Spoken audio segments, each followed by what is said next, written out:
1692 में मैसाचुसेट्स के सेलम विलेज में सर्दियों की फिजाएं चल रही थीं।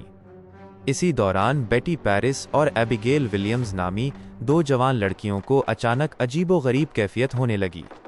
वो बगैर किसी वजह के चीखने लगीं, उनके जिस्म मुड़ जाते और वो ऐसी शक्लें देखने का दावा करतीं जो किसी और को नजर नहीं आतीं। पड़ोसियों की आंखें हैरत से खुली रह गईं।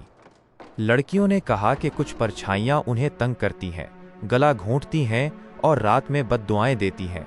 उनके मुताबिक ये जिंदा लोग नहीं थे, बल्कि ऐसी रूहें थीं जो उनके जानने वालों की शक्ल में दिखावा देती थीं। जैसे जैसे गांव के मजीद लोगों ने भी ऐसे ही वाक़यात का दावा किया तो सबका खौफ यकीन में बदल गया।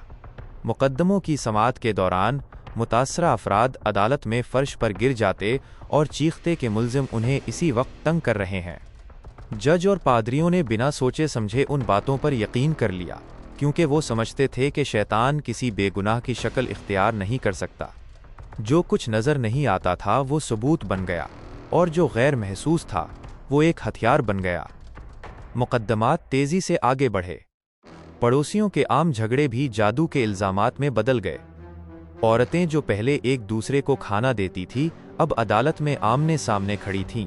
एक के हाथ में बाइबल होती थी तो दूसरी जंजीरों में जकड़ी हुई। उन गैर महसूस हमलों को अदालत में बड़ा वज़न दिया गया, जिससे मंतिक और दलील की अहमियत ख़त्म हो गई। गर्मियों तक फांसी के तालाब पर पहली मौत हुई।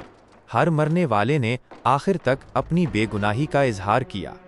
इसके बावजूद मुतासरा लोग कहते रहे कि जब रस्सी खींची जाती थी तो उनका गला भी घुटता हुआ महसूस होता था। ख़ज़ा में सबसे ज़्यादा मुकदमे हुए। दिहाइयों से साथ रहने वाले पड़ोसी एक दूसरे को खामोशी से देखने लगे। उन्हें पता नहीं था कि अगली रात किसकी रूह दिखाई देगी। कुछ लोगों ने जान बचाने की उम्मीद में झूठा एतराफ़ किया और दूसरे लोगों का नाम लिया। जेलें मुल्ज़िमों से भर गईं और अदालत गैर महसूस बातों पर इसी तरह यकीन करती रही जैसे वो कोई ठोस सबूत हो। फिर अचानक ही सूरत हाल बदलने लगी। हुक्मरानों के जहनों में सवाल उठने लगे, क्या शैतान वाकई किसी बेगुनाह की शक्ल इख्तियार कर सकता है? क्या खौफ या झगड़े से पैदा होने वाली बातों पर भरोसा किया जा सकता है? जैसे जैसे शक फैला, फांसियों का सिलसिला रुक गया।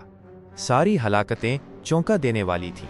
19 लोगों को फांसी दी जा चुकी थी, एक को कुचलकर मार दिया गया, 5 जेल में मर गए और 200 से ज़्यादा पर इल्ज़ाम लगा। तब्दीली किसी बड़े इंकिशाफ से नहीं आई, बल्कि इस हकीकत के आहिस्ता आहिस्ता सामने आने से आई कि अदालत ने उन चीज़ों पर सज़ा दी थी जो इल्ज़ाम लगाने वाले के सिवा किसी ने नहीं देखें।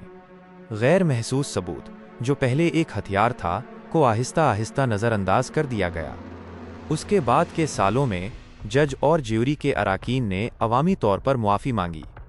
सालिम के पादरियों ने गलत मौत के कफ़ारे के लिए दुआएं कीं। ये तारीख़ सिर्फ तोहम परस्ती का रिकॉर्ड नहीं, बल्कि एक सबक है कि जब यकीन खौफ के साथ मिल जाए तो मंतिक और अकल पर कैसे हावी हो सकता है।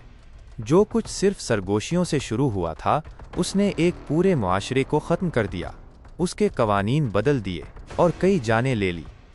सेलम की ये कहानी सिर्फ जादूगरनियों की नहीं है, बल्कि एक ऐसी अदालत की है जिसने परछाइयों को सच्चाई से ज़्यादा अहमियत दी।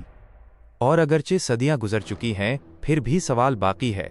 जब कोई ऐसी चीज़ जिसका वजूद न हो उस पर इल्ज़ाम लगे तो उसे सही या गलत कैसे साबित कर सकते हैं?